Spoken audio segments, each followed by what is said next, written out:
This is Dr. Manohar S. Ambedkar, Head and Associate Professor, Department of Zoology, Vidya Vikas College, Samudrapur. Dear students, today we see the life cycle of Obelia. First of all, we will see the complete diagram of the life cycle of Obelia. This Obelia colony propagates by asexual method of budding, producing hydron, this one,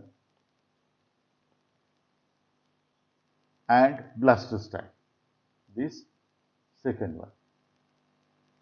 These represent asexual generation. The blastostyle are specialized reproductive zooids forming medusae by budding. Medusae constitute the sexual or reproductive individuals. Medusae constitute the sexual or the reproductive individuals possessing four gonads. These gonads may either male or female. Now next process, that is the fertilization.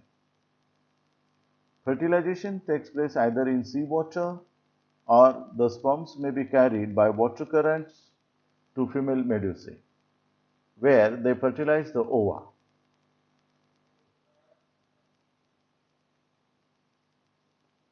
This is the sperms and this is the ova. The parent medusae die soon after liberating the gametes. The next stage is the development. The zygote undergoes complete or holoblastic and equal cleavages to form a single layered blastula with a blastostyle.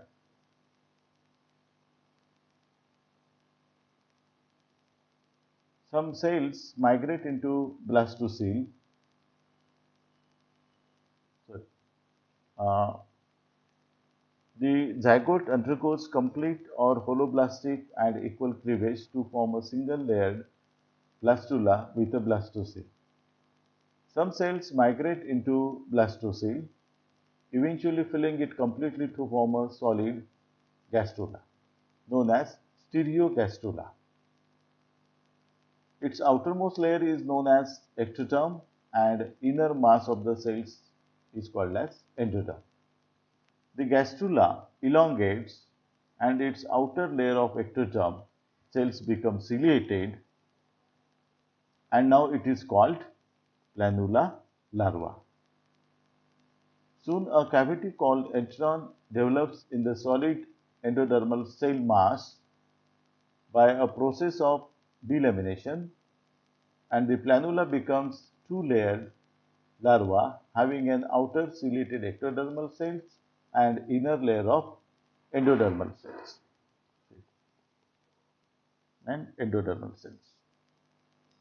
After a brief and active free swimming existence, the planula larva settles down, attaches itself by its anterior end to any other solid object and undergoes metamorphosis.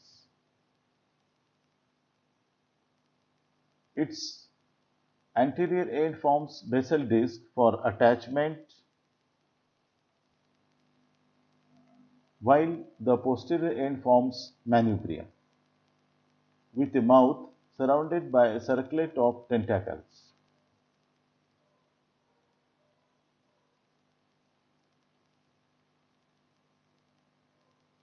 The larvae now closely resemble a polyp or the hydra, hence called the hydrula.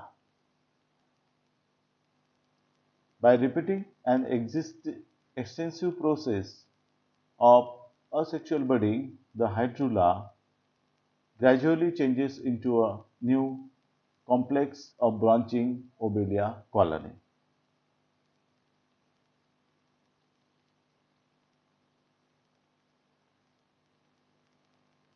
The free-swimming planula stage in the life history of Obelia helps in the dispersal of the species. The like history may be represented as the male and female gametes,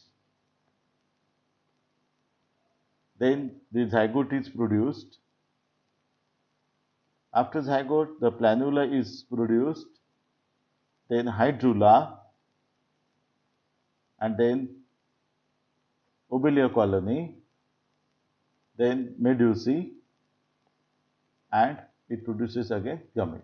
So this cycle is carried on. The next part in the life cycle of the obelia is alternation of generation. Alternation of generation may be defined as a phenomenon whereby in the life history of an organism, a diploid sexual phase and the haploid sexual phase regularly alternate with each other. In the life cycle of obelia, there is regular alternation of the colonial sessile hydroid phase and the solitary and free-swimming medusoid phase. Hydroid phase represents the asexual phase and lacks gonads. It gives rise to medusae by asexual process of budding. The medusoid phase represents sexual phase. The medusae contain gonads but never produce medusae. They reproduce sexually by forming gametes, either egg or sperms, which after fertilization and embryogenesis produce new hydroid phase, as can shown by following diagram. Here the obelia colony is there. It gives to blastostyle.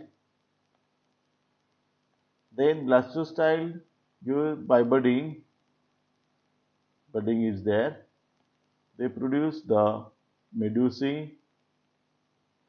The medusae produce either this is male or female. It produces the sperms. It produces the ova, and these two get unite to form a egg, or and then zygote, then embryogenesis is there.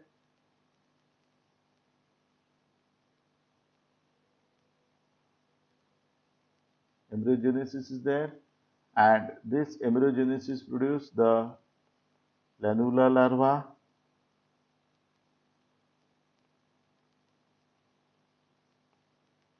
This is the planula larva. Then it produces the hydrula larva.